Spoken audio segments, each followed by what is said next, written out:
و بازی حالا دنبال میشه. یه پاس دیگه پشت مدافعان سادیو مانه، چرا خودش نزد؟ چه اشتباهی کرد مانه. سیکو فوفانا، اوه چه توپی به تیر خورد و در ریوان گل برای النصر.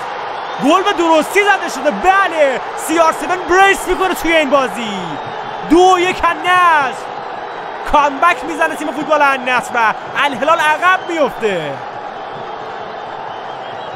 در وقت اضافه اول این النصر که توسط آقا رونالدو بازی رو 2-1 میکنه.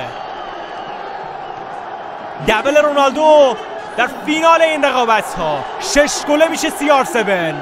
هرچی بگیم کم بود از عمل کردش. انقدر خوب بوده که واقعا تحسین برانگیز، سرعتی و همه چی تمام. با هم ببینیم این حرکت از سادیو مانه رو.